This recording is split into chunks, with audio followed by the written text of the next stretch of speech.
Welcome back to the plenary. We hope you've enjoyed your sessions so far. And I wanted to make sure that when you go back to the expo, you can find the support form there. Do hit the button there if you're interested in collaborating or learning more about our innovators. I am thrilled now to introduce a conversation between Marie Wingler, the leader of Ashoka in Europe, and Nobel Peace Laureate Kailash Satyarthi. Briefly about Marie, she is a member of Ashoka's global leadership group and is now responsible for leading our work across Europe. She has built a number of successful citizen sector organizations and served as an elected member of the regional parliament in Vienna. It's great to have you here, Marie. Thank you. Kailash Satyarthi, originally from India, has been fighting for children's rights for over 40 years. To save the Save Childhood movement he started is estimated to have rescued nearly 100,000 children from slavery and child labor and inspired action against the abuse of children worldwide. In 1995, he was elected an Ashoka Fellow, and in 2014, alongside Malala Yousafzai, he was awarded the Peace Nobel Prize for his lifelong fight against child labor and for the right to education of children everywhere. Marie and Kailash, please join me here on stage. We cannot wait to hear your thoughts. Thank you so much. Thank you so much, Kailash, for being here with us today. It's a real privilege and honor. I have to say that I've been really, truly inspired by you and your work for many, many years. You are one of those, people that show us that, when we see injustice and we act on it, we can actually eradicate it. And one of the stories from your life that has touched me most is the story when you as a young boy saw a child that was poor, that wasn't able to go to school like yourself. And you started, I guess, your fight for the rights of children by, understanding that other children weren't having the possibilities that you were having. And what that shows, I think, is empathy, right? It is the ability to step into the other's shoes and understand. And what I'd love for you to share with us today is, what is the situation in India right now in the midst of this pandemic? Help us understand what you yourself, your family, your loved ones are going through, but also what the millions or billions of people in India are going through in this situation right now. Thank you. Thank you so much. So first of all, I would like to tell every one of you, and particularly dear Ashoka Fellows, that for others, Kailash Satyarthi could be a guest or a Nobel laureate or a celebrity or whatever. But for you, I'm your brother. I'm one of you. Mm-hmm. I would like to underline here that one of my first international recognitions for my work, which was not even considered as an important issue those days, because the issues of child slavery, child labor, child trafficking were more or less non-issue. They were not talked about. Nobody was, or very few people were agreeing that this causes poverty, illiteracy, crimes, exploitation, and the denial of human rights. So these things like child labor makes the vicious circle of intergenerational exploitation and marginalization and poverty. But Ashoka was the one who acknowledged that this is an issue and someone who is fighting against it has to be one of our fellows. Mm. So Ryan is a great friend, and I feel same for all of you. Mm. Having said that,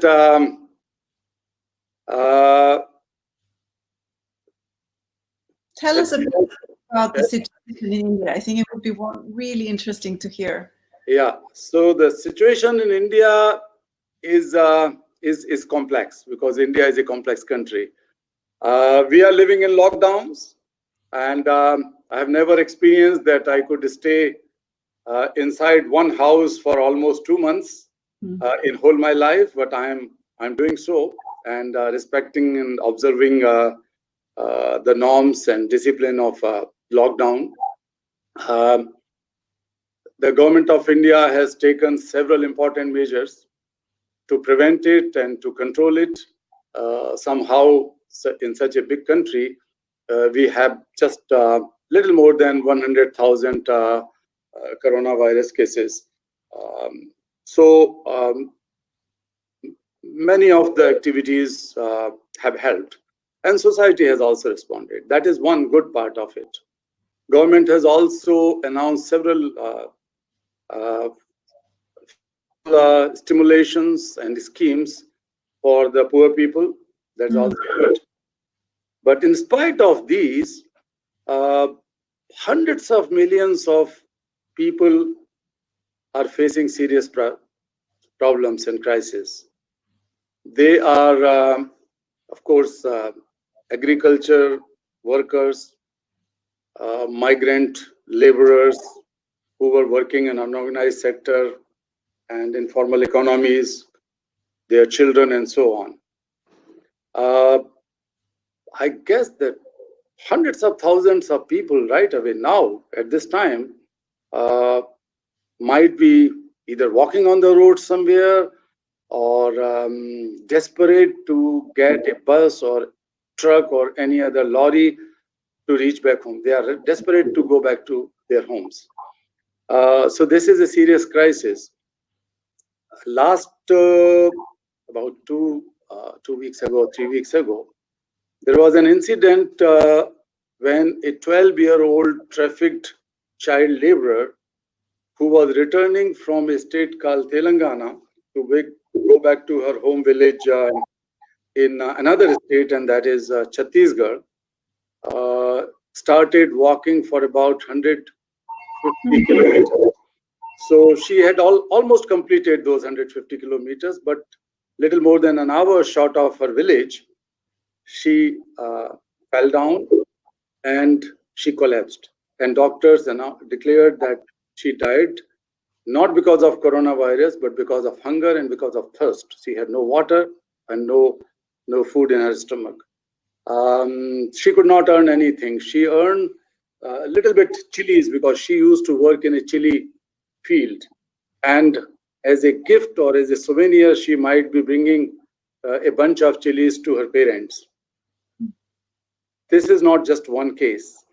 There are hundreds of thousands of children in many places, in gold mines of South Africa, in Amazon region in Brazil and some other places, in Kathmandu, Bangkok, and Cambodia, girls who were pushed first of all to sex slavery.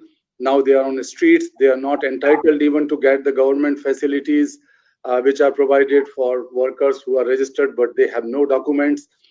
So this is a saga of hundreds of millions of people in India and in the world.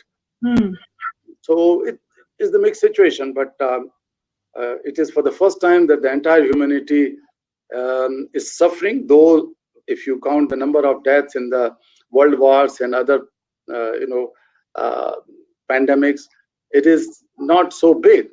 But right from the poorest of the poor and richest of the rich is feeling frightened because of the media, social media, and outreach of knowledge, information. They all feel, and many of them are locked, which perhaps never happened in the past. I think, for all of us, it is very helpful to understand the story that you just shared about this, young girl trafficked, and then, in this situation. How is your work and how is your foundation responding to this crisis? So in India, we have started with some humble efforts, especially in those areas where we were already working, the child trafficking source areas or child labor prone areas. So we had a lot of information about the children who were working in some factories and mines and other places. And these factories were locked, sometimes from inside or sometimes from outside, and their masters, the employers, ran away to some safer places. And the children were left on the mercy of the neighbors and other people. So on the basis of that information, we immediately started coordinating with the government agencies and police to get them out and send them back home, or at least to take care of their food and shelter and safety and health in those locked premises. So that was our beginning, and that has been done with many, many children, hundreds of children.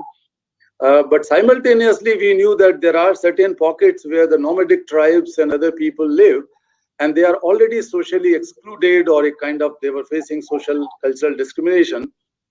We decided to support them, a few hundred families to start with. And now we are directly supporting over 7,000 families and about 80,000 people with the food or grocery and so many other things. The most, I would say, inspirational or heartening story was for me that some of those children whom we freed from slavery in last years, when they learned that there is a scarcity of masks in those poor villages, they started making them. They decided that they are going to cook food, though they were not cooked, they were not chefs, but we have converted one of our ashrams into a community kitchen. So all the young people got involved in it. And some children or some boys, teenagers, I would say, those who were learning tailoring and sewing, they started teaching to everyone. So about 50, 60 young people started making the mask, and hundreds and thousands of masks were stitched by them and distributed to needy people, the poor people. So some of the work is being done from us, but more importantly, I'm continuously in coordination with the state chief ministers, state authorities, as well as with the central government, and giving them some ideas, some advices that how to protect the lives, liberty, dignity, freedom of these children, and in the post-COVID-19 period, how we are going to ensure that they should not fall back into slavery, or new girls and boys should not be trapped into prostitution and slavery and other forms of child labor. So we are suggesting some measures, and government is listening carefully. So these are certain things we do in India. Kailash, you're such an experienced social entrepreneur, and you have decades of experience on how to protect vulnerable groups and vulnerable children in crisis. What would you say are the key insights, the key qualities that we as societies need to develop in order to protect these groups most effectively as we go forward? One of the things that I heard from you now is that the children that you have been working with and been able to save from bonded labor have themselves given back to society, so have themselves contributed back. But what do you see as the critical qualities and insights that we should draw? What are the lessons that we should draw for the future? I think we have to be resilient. We have to be hopeful. We have to believe in humanity, that each time when the humanity has gone through catastrophes and crises and wars, we emerged stronger and brighter than ever before. So since we are all facing the same agony, the same fear, and I strongly feel that fear is always not bad. The cumulative fear of so many people can build a foundation to find solutions to many of those problems, and can create some sort of protection and safety for future. So that fear could also be converted into compassion and action. How do we do that? help us. How do we transform our individual fear, our anxiety into that power? Yeah. So first of all, we should have that feeling that we are not alone in this crisis, and that is the connectivity. And we can now learn that no problem and no solution in the world can be seen and solved in isolation. We have to feel the interdependency and interconnectedness. But that can also be converted into, I would say, 4 fundamental things, because I feel that it is not simply a health crisis or economic crisis. It is the crisis of civilization, because the footprints, the long-term impressions and impact of this situation are going to impact the human civilization. So what we can do as human beings, even without getting involved into the front line as the frontline defenders or giving money or doing anything, but as individual, I would say that we have to build certain traits, certain qualities which are there already inside us. One is compassion, and that means feeling the suffering of others as our own suffering, with a drive and desire to take action to solve that suffering. That quality of a human being can be evolved and developed and digged out from inside and developed. That is already there, but we sometimes limit it, and sometimes due to frustration and agonies and these things we lose this. But now we can revive the compassion which is inside us. That is one. Secondly, we can also dig out another thing, which is the honest thinking about the life, and that is the gratitude. So I've been calling for creating a supply chain of gratitude.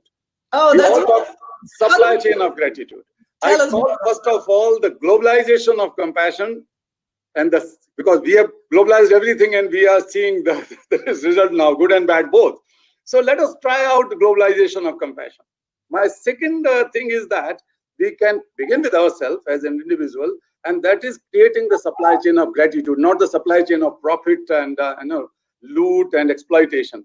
And that is, I'm sitting here and talking to you, Mariam, and you're also, I can see that you're in your bag there are books, bookshelves, and in the back I have a wall and a good roof, so we are safe.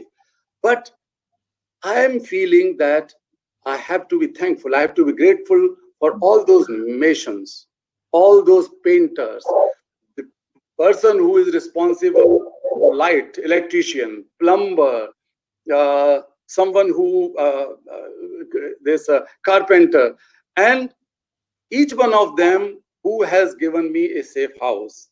It is not because of me, it is because of a long chain of gratitude. The people who did great work for me. I'm sitting here. When I was having my lunch a few hours ago, I can feel, and I feel that it is not the cook. I have to be grateful to my cook, but more grateful to the growers of my food materials, grains, wheat, milk, and everything, and their families, of course. They are not doing it alone. These agriculture workers' families had to pay the cost when their husbands or wives were growing these things, not for themselves, but for the life, to save the lives of millions of people like me. So I'm grateful to them. I'm wearing good clothes. So I'm grateful to my tailor, my designer, and my shopkeeper, and the transporter, and everyone. So I'm grateful to earth and sun and moon and light and water and everything. So supply chain of gratitude. We can develop that great quality in this despair and agony and depression.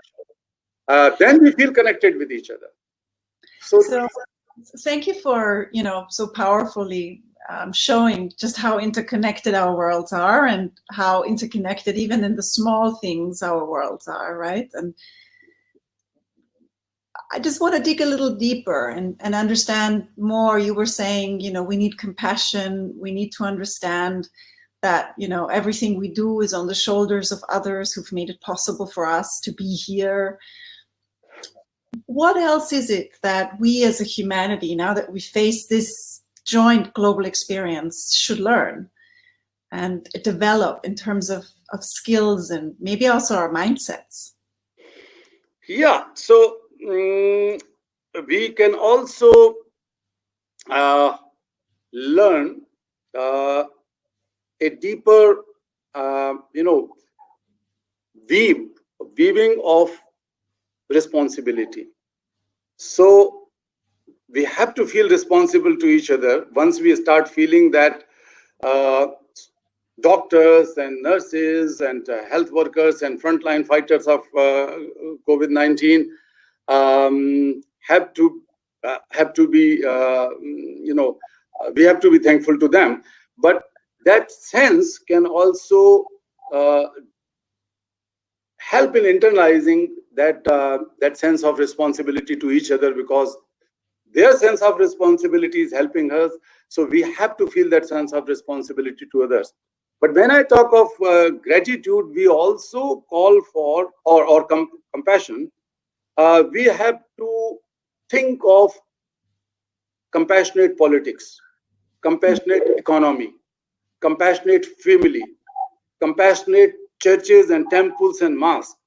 These values have to be inculcated or revived and strengthened in all walks of life. When I talk of compassionate economy, I am calling for prioritizing the last person of society now, as well as in the post-COVID-19 world. The last person are those children who are still facing slavery and trafficking and prostitution, who are indigenous children, indigenous people's children, or children with disabilities, war victims, or refugees, and so on. So one thing which I'm doing, and everybody can think of helping, and I know that Ashoka Fellows have brilliant mind. By this way, I am patting my back as well. So all of you can think much more deeper and much more wider for the betterment of society. So we have launched a campaign under two of the initiatives, I would say, which me and my colleagues have launched some years ago, and that is Laureates and Leaders for Children. So yesterday, in fact, day before yesterday in Indian time, yesterday Indian time, we have made an appeal to every single prime minister or president or head of the state to prioritize the issues of most marginalized people, and particularly children.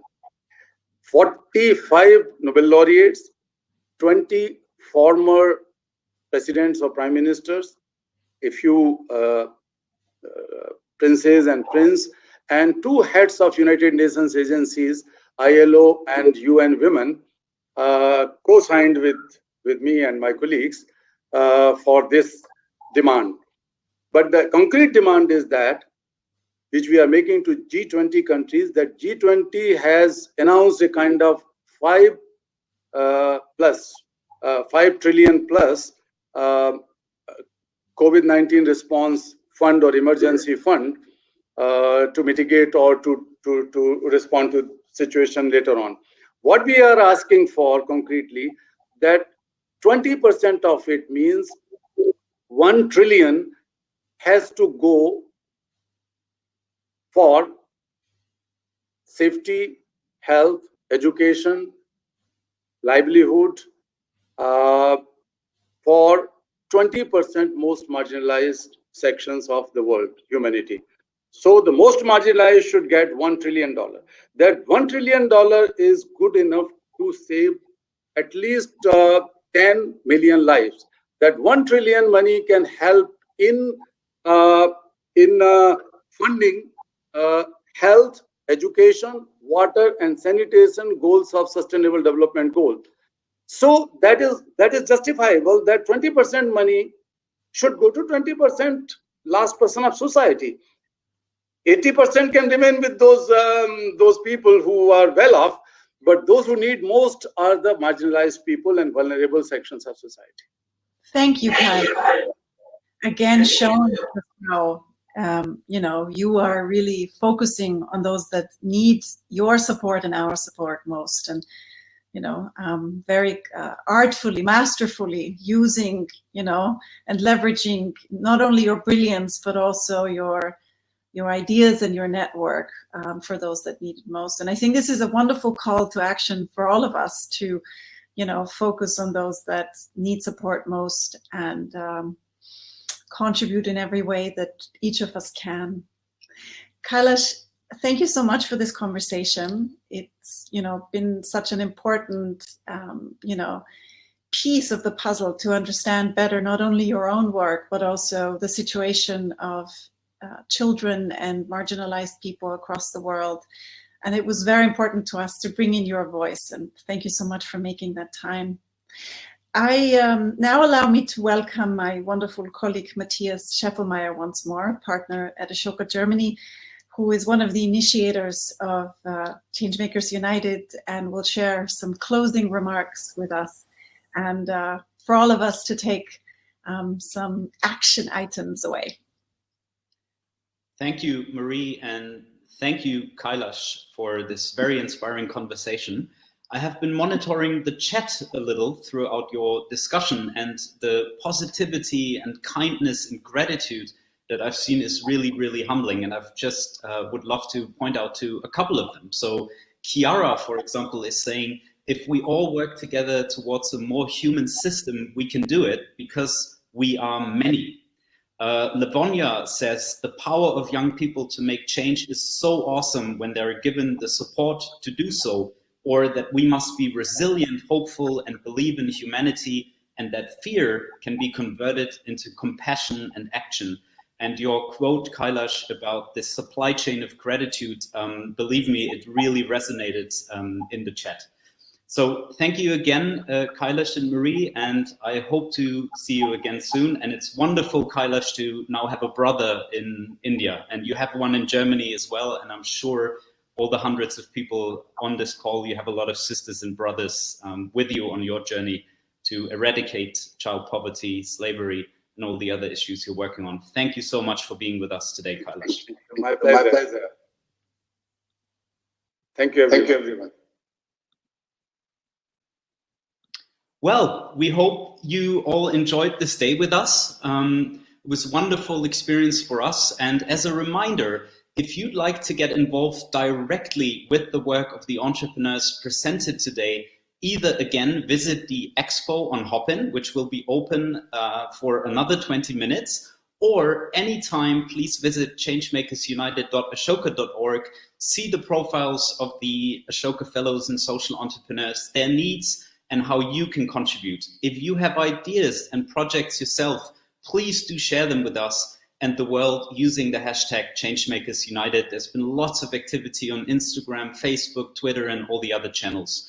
We, for example, had 2 individuals from Czech Republic donate 60,000 euro to social entrepreneurs in Italy, and an individual from Germany donate another couple thousand euro to social entrepreneur in Norway. And I have to say, I find this incredibly beautiful of a symbol of the world coming together beyond borders, supporting each other. And now, while we work very closely with the 20 innovators over the next few months and the many hundreds and thousands of change makers beyond that, I want to say thank you again to our partners, Zalando, BMW Foundation, McKinsey, for support in making this such a success. Thank you, everyone, and hope to see you soon.